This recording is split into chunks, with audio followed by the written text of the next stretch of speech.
time machine way. That's not a question! Questions! I need answers! Hello, buddy. Crow back again, and I figure I'd do some questions and answers here. Kind of doing it right at my computer just so I can access Google Drive easily and read off these questions.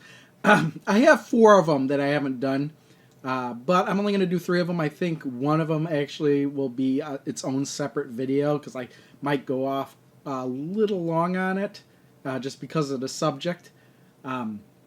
But let's start off. The first question here was asked on March 18th, 2015. And this is from NMFN21. Do you travel or vacation anywhere out of your own state? And if so, how many states have you visited? Have you ever been outside of the United States? Yes, I have traveled outside, not outside of my own state, which is Illinois. I've been probably to about half of the United States, mostly through driving. I have never been outside of the United States, which is kind of strange when you consider the fact that I was in the Air Force, active duty Air Force for 4 years.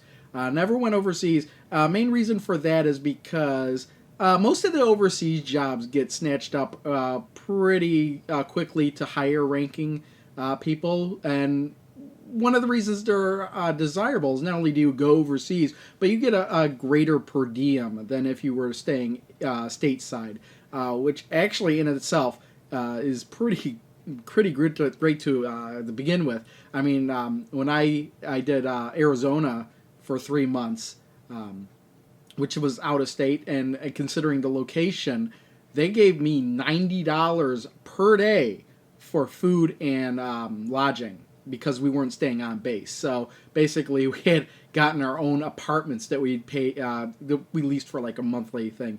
And then, $30 per day. I mean, think about it. And if you don't spend the money, it's yours. I mean, so and overseas it was just even greater than that. And that's why I haven't been overseas, but if I'd stayed in the military longer, I'm sure I would have.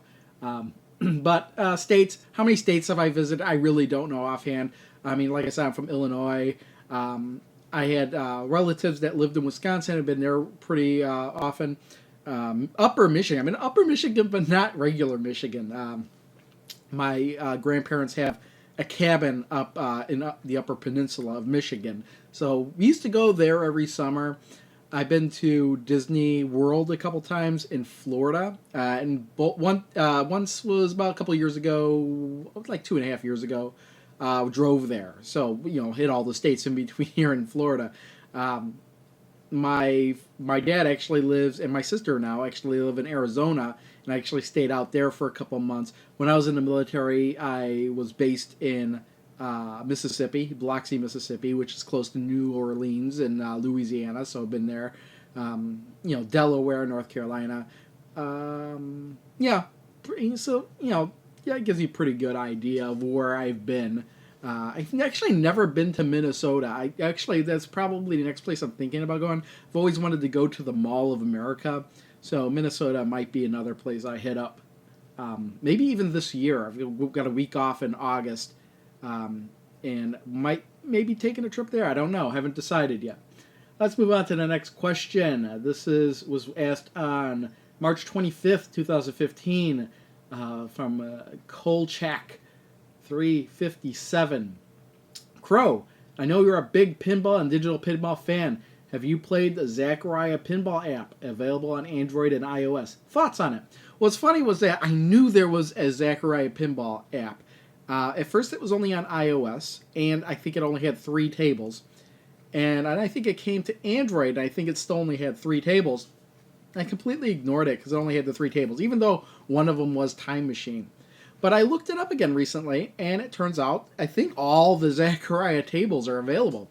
So I downloaded it. It's free, but you got ads at the bottom of the screen. Now, and you could buy the tables individually, but I'm probably going to pay the $20 just to have access to all the tables, and everything else there is to have access to in the game. Maybe it's $20 or $30. Anyway, it's a far cheaper price than buying all the tables separately.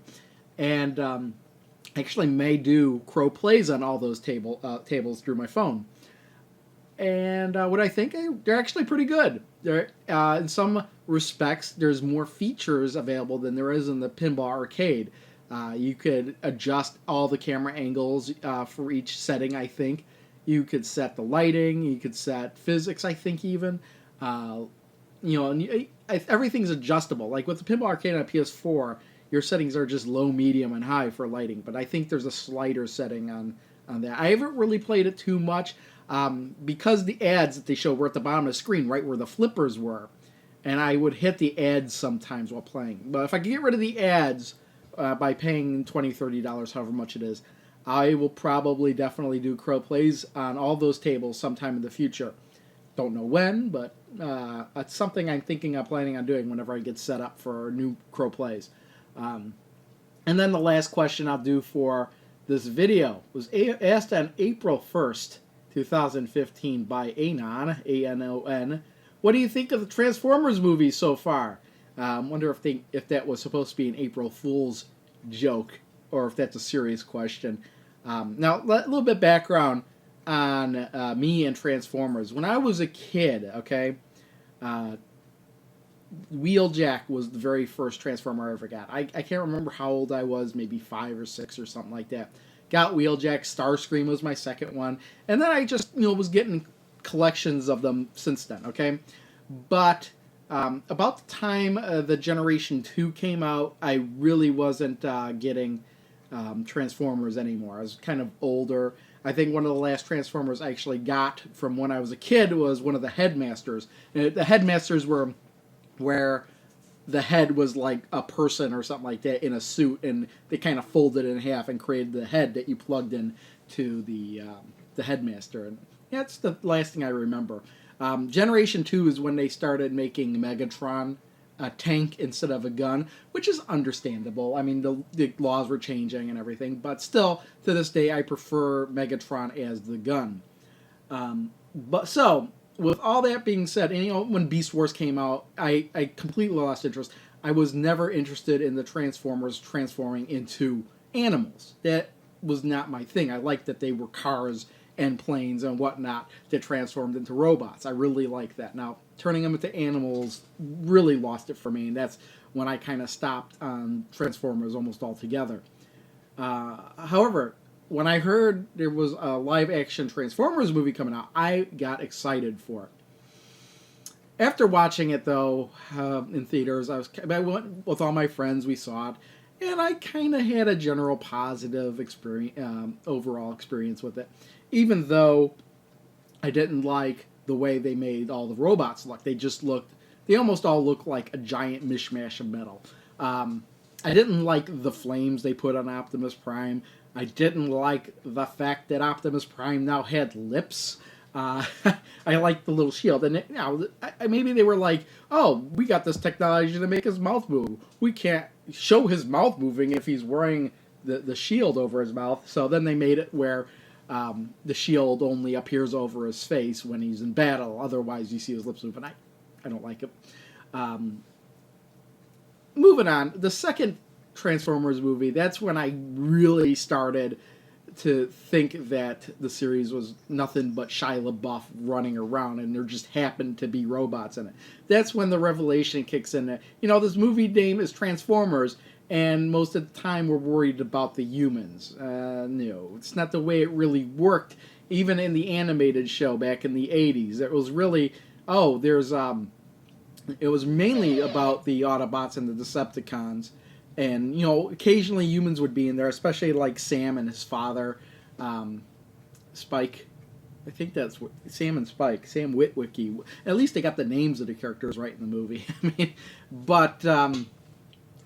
And as the series went on, it was still mainly focused on the Transformers, whereas the movies are kind of focused on all these stories. I mean, the first one, they shoehorned his love story in there with Shia LaBeouf and Megan Fox, and most of it was, showing them, and it just so happened that, Transformers are here, okay, and why not, and Bumblebee not having a voice, just Bumblebee, and I can almost accept Bumblebee not being a Volkswagen Beetle, and then him being a Camaro instead. Oh, the new Camaro is Bumblebee, but not giving him a voice, and making him speak through the radio. Didn't like that. And just a whole bunch of things that they did. And then as the movie started getting onward, it seemed like they were just taking any old thing and slapping any old Transformer name on it. Soundwave CD player. I mean, those are the kind of changes I could kind of agree with. But when they have the fights and everything, it's just a mishmash of metal, and I could never tell what's going on with the editing of the fights, and it's just horrible. It really is. And then with the second one with the racist robots and everything, not that the robots were racist, but I don't know quite what I'm looking for. And it really does. Oh yeah, and that's another thing I really hated about the movies is that it seems like any Transformer can decide what he wants to be at any time. Oh, I want to be that car. I'll just scan that car, and now I can transform into that car. That whole thing, that whole thing is just really wrong. I still like the plot of the original series where the Autobots and Decepticons were fighting in a spaceship, and they crash landed on the Autobots' spaceship, the Ark. They crash landed on Earth millions of years ago, and then got reactivated by an active volcano. Actually, they didn't get reactivated, but the ship reawoken from an active volcano. And the ship didn't know what was Autobots and what was Decepticons, and it just went out and started scanning vehicles and started rebuilding the Autobots and Decepticons as the vehicles that it saw, and that's how it worked. It's not like like in the movie. I think I can't remember. I think Bumblebee actually does start out as a Beetle. Perhaps I can't quite remember. It's been such a long time since I watched it, but then. He scans another car, and he's like, "Oh, I'm gonna be this better car now." What the hell's the purpose of that? Why aren't the Transformers just always changing what they're gonna be? I mean, that's a better disguise than always being a truck. Like, imagine Optimus Prime is like, "Well, I'm a truck, but I want to be something else later. I'm gonna disguise myself. They all know I'm a truck, so maybe I'll scan myself as a boat, and nobody will know this boat is Optimus Prime." It's kind of stupid, really stupid. But then the third movie I wasn't even going to go see in theaters because the second one was so bad. But I went anyway due to the promise of a big battle in Chicago. That was the only reason I saw that movie. And oh my goodness, I went with my friend who's probably even a bigger Transformers fan than me. And every time I looked over him, he's like facepalm, shaking his head. Because of the dialogue, the way they screwed over the Transformers.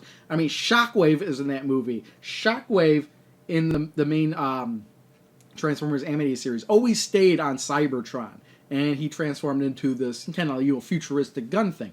In this movie, they made him this big, giant, long snake thing that just flies around destroying everything. It makes no sense at all. I don't understand. So I saw the destruction of Chicago, and I was like, okay, that's it. I'm not watching any more Transformers movies. And that's true. The fourth movie came out, has gone. I refuse to see it. I refuse to acknowledge it. And people were telling me, it's going to be better. It's going to be Shia LaBeouf is in it. It's going to be better. And based on what I've heard about the movie, I'm glad I never saw it.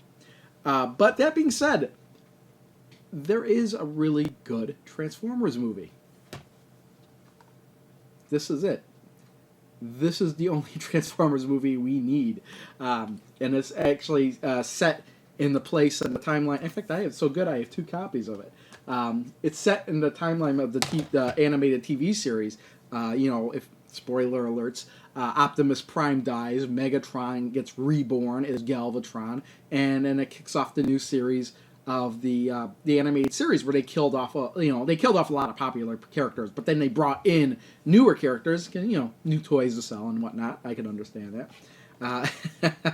But yeah, the Transformers movies are awful. If there's going to be a fifth one, forget it. I'm not interested. I'm not even going to watch.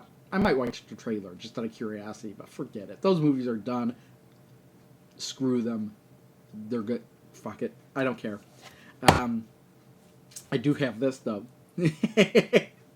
I don't have any of the movies on Blu-ray or DVD. I do have this on HD DVD, though. I think I have this on DVD, too. It comes in a transforming DVD case. I don't know where that is offhand, but why do I have this? Well, when HD DVDs got discontinued, I got this for like $2. I bought a whole bunch of them because I do have the HD DVD drive for the Xbox 360.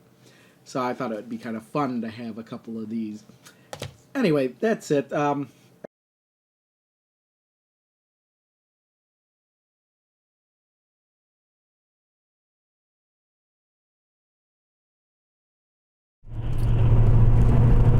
Alright, looks like I'm back because what had happened was I had filmed the video answering those 3 questions, and then the next day, before I even touched the video to edit it or anything, I got 2 more questions. So it was kind of weird because that last question was asked on April 4th, and then all of a sudden 20 days later I had 2 new questions. So I'm actually this is Monday morning, the 27th now, and I didn't actually have a chance to film anything new over the weekend, so I figured I'd just answer these questions while I'm on my way to work because they're fairly straightforward.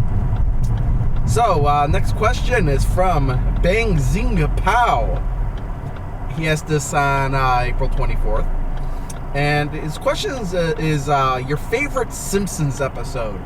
And honestly, I thought about this all weekend, and I really don't have a favorite Simpsons episode. I had actually been a hardcore Simpsons fan since it was on the Tracy Ullman Show. I mean, I would watch the Tracy Ullman shows only to watch the Simpsons, pretty much, the shorts they had. And then when they went on, Fox had their own show, I would watch every episode when they came out. And then even then, when they went into syndication, if that's the right word, if they were on every day at like 4 o'clock. They were on like every day, like twice a day, almost 3 times a day almost. And we would just have that on all the time. But recently I really haven't been watching the new episodes. I don't really watch TV anymore.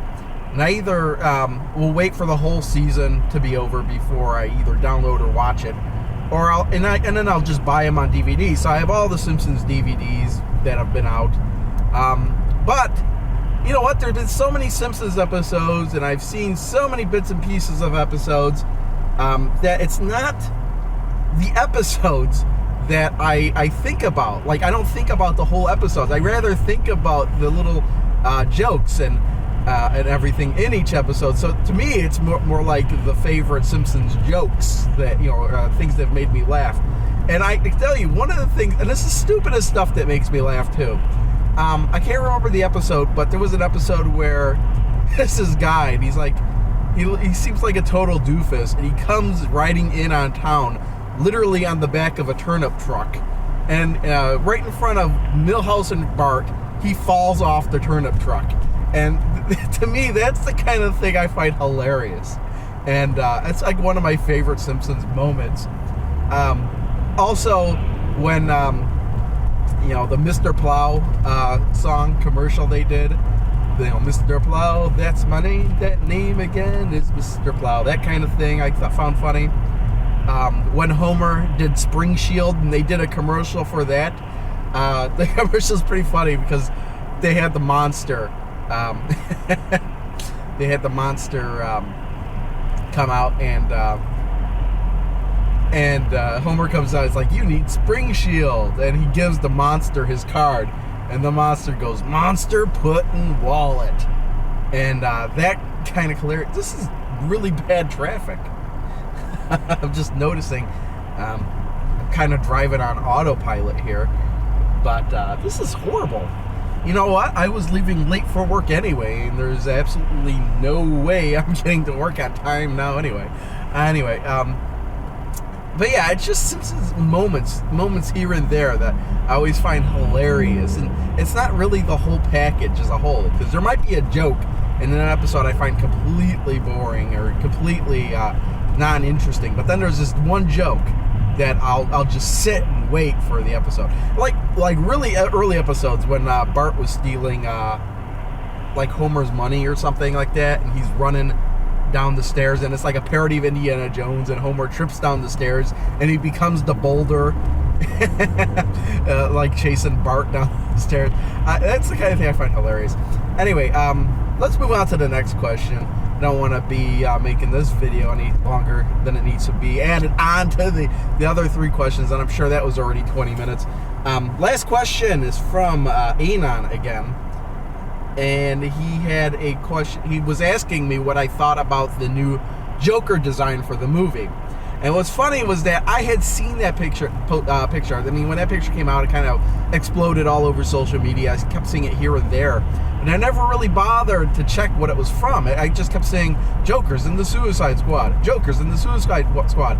And I'm like, oh. And I kind of looked at the picture, and what it looked like to me was, it looked like the cover of a comic book.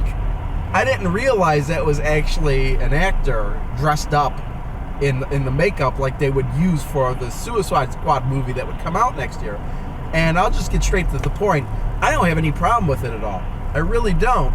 And the main reason for that is because if you look at the Joker over time, there's been so many different variations of the Joker.